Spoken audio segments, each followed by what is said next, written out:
सुबह होते ही गांव जाग जाता है। हल्की रोशनी और शांति से सारी गलियां ढकी होती हैं। चिड़ियां खुशी से चहचहा रही हैं। दूर कहीं गाय की घंटियां भी धीरे धीरे बज रही हैं और दोनों आवाजें मिलकर बहुत मीठी लगती हैं। नीले आसमान में सफेद बादल धीरे धीरे तैर रहे हैं। वे आसमान को बहुत शांत और सुंदर बना देते हैं। एक रंग बिरंगी पतंग हल्की हवा में नाच रही है। शांत सुबह में वह आसमान को और भी सुंदर बना देती है। गांव सुबह धीरे धीरे जागता है। नीले आसमान के नीचे सब कुछ बहुत शांत और सुंदर लगता है। सुबह सूरज निकलते ही गांव की धूल भरी सड़क पर लंबी लंबी परछाइयां बन जाती हैं। सब कुछ बहुत शांत लगता है। राजू बहुत खुश होकर चमकते चेहरे के साथ गली में दौड़ता है। वह एक रंग बिरंगी पतंग पकड़े है। उसके चमकीले रंग देखकर लगता है कि पतंग बहुत ऊंची उड़ने वाली है। राजू खुशी से चिल्लाता है, आज मेरी पतंग सबसे ऊंची उड़ने वाली है। उसकी आवाज में बहुत उत्साह है। चमकीली सुबह में राजू और राधा हौंसते दौड़ते गांव की रंगीन गलियों से गुजरते हैं। राजू अपनी रंग बिरंगी पतंग पकड़े दौड़ रहा है। पतंग के चमकीले रंग हवा में नाचते हुए बहुत सुंदर लगते हैं। राधा तेज और फुर्तीली है। वह पतंग की डोरी मजबूती से पकड़े हुए है और उसकी आंखें खुशी से चमक रही हैं। वह हंसते हुए चिल्लाती है, राजू धागा मत भूलना। उसकी आवाज में मजाक और उत्साह भरा है। उनकी हंसी पूरे गांव में गूंजती है। ऐसा लगता है जैसे बच्चे खेलते हुए कोई मीठा सा गीत बना रहे हों। सुबह की हल्की रोशनी में अचानक आई हवा पत्तों को सरसराते हुए खुले मैदान से गुजरती है। अचानक पतंग की डोरी टप की आवाज के साथ टूट जाती है और रंग बिरंगी पतंग आसमान में उड़ती चली जाती है।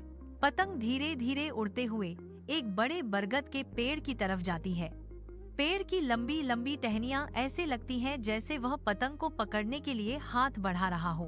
पतंग पेड़ के घने पत्तों में फंस जाती है। उसके चमकीले रंग हरे पत्तों के बीच और भी अलग दिखते हैं। राजू निराशा से देखता है कि उसकी पतंग ऊपर फंस गई है।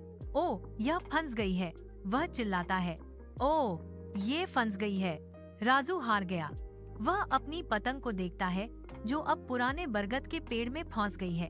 सूर्य का प्रकाश एक विशाल बरगद के पेड़ के नीचे पृथ्वी पर चमकता है, जिसकी पत्तियां सुबह की हवा में रहस्य फुसफुसाती हैं। दादाजी चुपचाप बैठे हैं। उनके चेहरे पर ऐसे निशान और लकीरें हैं जो बताते हैं कि उन्होंने बहुत कुछ देखा और सीखा है। पतंग पेड़ में फंस जाती है तो राजू उदास होकर दादाजी के पास चला जाता है। वह चुपचाप उनके बगल में बैठ जाता है। उसके छोटे से चेहरे पर उदासी साफ दिख रही है। पुराना बड़ा पेड़ उन्हें चुपचाप देख रहा है।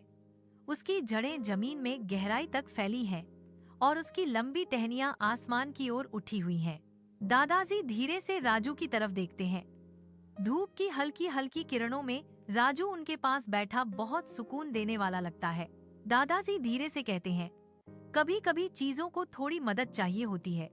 उनकी आवाज शांत सुबह में बहुत नरम और प्यारी लगती है। बड़े बरगद के पेड़ के नीचे गांव वाले इकट्ठा हो गए हैं। सब लोग ऊपर देख रहे हैं, जैसे कोई एक ही चीज ढूंढ रहे हों। एक दुकानदार वहां आता है। वह अपने कंधे पर एक लंबी सीढ़ी उठाए हुए है, जैसे कोई आसान सा हल लेकर आया हो। शिक्षक जी कहते हैं कि उनकी लंबी छड़ी काम आ सकती है, जैसे वह सबको सिखा रहे हों कि मुश्किल वक्त में भी कोई न कोई तरीका मिल ही जाता है। बच्चे एक दूसरे का हाथ पकड़कर एक लंबी लाइन बना लेते हैं। उनके छोटे छोटे हाथ ऊपर तक पहुंचने की कोशिश करते हैं और सबके दिल में एक ही उम्मीद होती है, पतंग को वापस लाना। सब लोग मिलकर मदद करने लगते हैं। कई हाथ आगे बढ़ते हैं और सबके दिल में हिम्मत भरी होती है, जैसे सब मिलकर एक ही काम पूरा करना चाहते हों। सबकी नजरें उस पतंग पर टिकी हैं। बहुत बड़ा बरगद का पेड़ पूरे दृश्य पर छाया हुआ है। उसकी लटकती जड़ें नीचे जमीन में ऐसे धंस रही हैं, जैसे पेड़ अपने घर को मजबूती से पकड़ रहा हो। एक दुकानदार धीरे धीरे अपनी पुरानी मौसम से घिसी हुई सीढ़ी पेड़ के मोटे तने के सहारे लगा देता है। वह ध्यान से सीढ़ी को ठीक तरह से लगा देता है ताकि वह हिले नहीं। फिर वह पत्तों से भरी ऊंचाई पर चढ़ने की तैयारी करता है। दुकानदार जोर से कहता है, सीढ़ी को मजबूती से पकड़ो। वह चढ़ने की कोशिश करता है लेकिन असफल रहता है। उसकी आवाज शांत सुबह की हवा में गूंज जाती है। बरगद का बड़ा पेड़ चुपचाप खड़ा सब कुछ देख रहा है। उसकी इतनी बड़ी छाया है कि उसके पास खड़ा इंसान बहुत छोटा दिखाई देता है। राजू बड़े बरगद के पेड़ को देखता है। उसकी लंबी लंबी शाखाएं सुबह के नीले आसमान की तरफ उठी हुई हैं। उसकी नजरें उस रंग बिरंगी पतंग पर टिकी हैं, जो पत्तों के बीच ऊंचाई पर फांसी हुई है। हरे पत्तों के बीच वह पतंग एक चमकीली सी झलक जैसी लगती है। राजू उस अस्थाई सीढ़ी के पास जाता है। उसके चेहरे पर हिम्मत साफ दिख रही है और वह धीरे धीरे ऊपर चढ़ना शुरू करता है। राजू धीरे से कहता है, मैं धीरे धीरे चढ़ूंगा। उसकी हल्की सी आवाज पत्तों की सरसराहट में खो सी जाती है। विशाल बरगद के पेड़ की पत्तियों से धूप छनकर आती है, जिसकी शाखाएं प्राचीन भुजाओं की तरह फैली हुई हैं। राजू धीरे धीरे ऊपर चढ़ता है। उसके छोटे हाथ पेड़ की खुरदरी छाल को मजबूती से पकड़ते हैं और उसके मन में सिर्फ एक ही बात है, पतंग तक पहुंचना। एक आखिरी कोशिश में राजू पतंग को पकड़ लेता है। उसके चमकीले रंग हरे पत्तों के बीच और भी खिल उठते हैं। वह धीरे धीरे नीचे उतरता है। उसके हाथ में पकड़ी मिली हुई पतंग ऐसे चमक रही है जैसे छोटी सी जीत का निशान। गांव वाले राजू की सफलता देखकर खुशी से झूम उठते हैं। उनके चेहरे गर्व और मुस्कान से चमक रहे हैं। सब लोग राजू को बधाई देते हैं। चारों ओर मुस्कानें फैल जाती हैं और उसकी पतंग सुबह की हवा में खुशी का छोटा सा निशान बनकर लहराती है। गांव डूबते सूरज की गर्म रोशनी में नहाया हुआ है। आसमान में नारंगी और बैंगनी रंग चमक रहे हैं, जैसे किसी ने उसे खूबसूरत रंगों से रंग दिया हो। हल्की हवा पेड़ों के बीच से गुजरती है। वह मिट्टी और ढलती शाम की मीठी सी खुशबू अपने साथ ले आती है। दादाजी रंगीन आसमान के सामने चुपचाप खड़े हैं। उनके चेहरे पर एक शांत प्यारी सी मुस्कान है। उनकी आंखों में कई सालों का अनुभव चमकता है, जैसे उनमें पूरे गांव और उसके लोगों के छोटे छोटे रहस्य छिपे हों। जब हम एक दूसरे की मदद करते हैं, दादाजी धीरे से कहते हैं। उनकी नरम आवाज शाम की हवा में घुल सी जाती है। एक छोटा सा पतंग भी आकाश को छू सकता है, दादाजी धीरे से कहते हैं। उनके शब्दों में आशा और एकता की गर्माहट है। शाम धीरे धीरे गांव पर उतरती है। लंबी छायाएं फैल जाती हैं और राजू अपनी पतंग को आसमान में ऊंचा उड़ाता है। पतंग और ऊपर जाती है। फीके पड़ते आसमान के बीच वह चमकीले रंग की एक छोटी सी लकीर बनकर चमकती रहती है। पतंग हल्की हवा पर नाचती है। वह छतों के ऊपर उड़ती हुई किसी चंचल हंसी छोटी आत्मा जैसी लगती है। राजू गर्व से अपनी पतंग को देखता है। डूबते सूरज की सुनहरी रोशनी उसके चेहरे पर चमक बिखेर देती है। पतंग आशा की एक छोटी सी किरण बन जाती है, जैसे सपने आसमान में उड़ान भर रहे हों।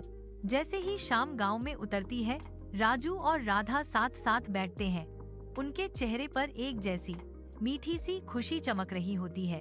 उनकी नजरें उस पतंग पर टिकी हैं, जो शाम के आसमान में चमकीले रंग की एक प्यारी सी लकीर बनकर उड़ रही है।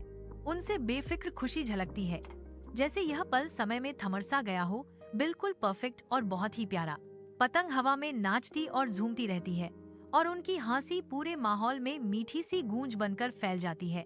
उनकी मुस्कान और भी बड़ी हो जाती है, जैसे खुशी उनके चेहरे पर खिल उठी हो। गांव के बच्चे दौड़ते हुए आते हैं। वे अपनी पतंगों को कसकर पकड़े हुए हैं और उनकी आंखों में ढेर सारे सपने चमक रहे हैं, जबकि शाम धीरे धीरे गांव पर उतर रही है। जैसे ही सूरज ढलता है, लंबी छायाएं खेतों पर फैल जाती हैं। पूरा खेत सोने और एम्बर जैसे गर्म रंगों में चमक उठता है। जैसे ही बच्चे एक साथ इकट्ठा होते हैं, उनकी हंसी फूट पड़ती है। उनकी साझा खुशी पूरे शांत गांव में मीठी सी गूंज बनकर फैल जाती है। पतंगे आसमान में ऊंची उड़ती हैं। गोधूली के रंगीन आसमान पर जैसे रंगों की एक सुंदर तस्वीर बन गई हो। वे हवा में ऐसे नाचती हैं, जैसे बच्चों का उत्साह उनमें जान डाल रहा हो। हल्की हवा उनके सपनों को और ऊंचा ले जाती है। हर पतंग आसमान में चमकती एक छोटी सी उम्मीद जैसी लगती है, जिसमें असीम खुशी भरी है।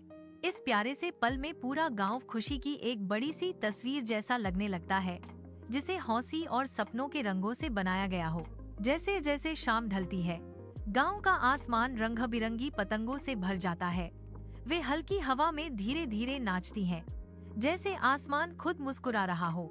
हर पतंग गोधूली के आसमान पर रंगों की एक सुंदर तस्वीर बनाती है। यह तस्वीर पूरे गांव की एकता और साथ साथ होने की खुशी दिखाती है। बच्चों की परछाइयां दौड़ती हैं, उनकी हंसी गूंजती है, जैसे वे अपनी पतंगों को चित्रित आकाश में ले जाते हैं। तारों से भरे आसमान के नीचे गांव वाले इकट्ठा होते हैं।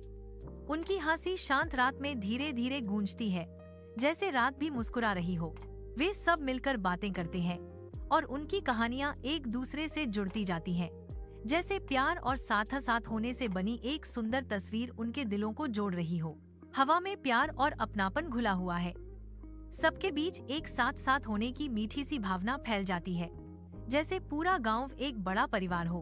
पीछे जुगनू चमकने लगते हैं। उनका हल्का सा जादुई नाच रात को छोटी छोटी चमकती चिंगारियों से भर देता है, जैसे आसमान में किसी ने चमक बिखेर दी हो। हर जुगनू की छोटी सी चमक गांव वालों की आंखों में दिख रही खुशी जैसी लगती है, और यही चमक इस पूरे जादुई दृश्य को पूरा कर देती है। तारों से भरे बड़े आसमान के नीचे राजू और राधा मीठी सी नींद में खो जाते हैं। रात की शांति उन्हें ऐसे ढक लेती है, जैसे कोई नरम प्यार भरी चादर ओढ़ा दी हो। नींद में भी उनकी कल्पनाएं उड़ती रहती हैं। उनके सपनों में रंग बिरंगी पतंगे नाचती हैं, जो रात के अंधेरे को भी चमकीले रंगों से भर देती हैं। पतंगे घूमती हैं और ऊंची उड़ती जाती हैं, जैसे उन्हें कोई रोक ही न सके। रात की हल्की सी हवा उन्हें ऊपर उठाती है और वे आसमान में छोटी छोटी उम्मीदों की तरह चमकती हैं। हर पतंग और ऊंची उड़ती जाती है, जैसे वह बच्चों की सारी इच्छाएं और सपने लेकर कल्पना के बड़े अब से आसमान में खो रही हो। तारे सोते हुए बच्चों पर हल्केव से चमकते हैं। वे उनके बढ़ते सपनों और उनके प्यारे मासूम दिलों के शांत गवाह बन जाते हैं। एक मीठी सी आवाज फुसफुसाती है, अगली कहानी के लिए सब्सक्राइब करना न भूलना। जैसे उगता सूरज नए रोमांच और नई खुशियों का वादा लेकर आने वाला हो।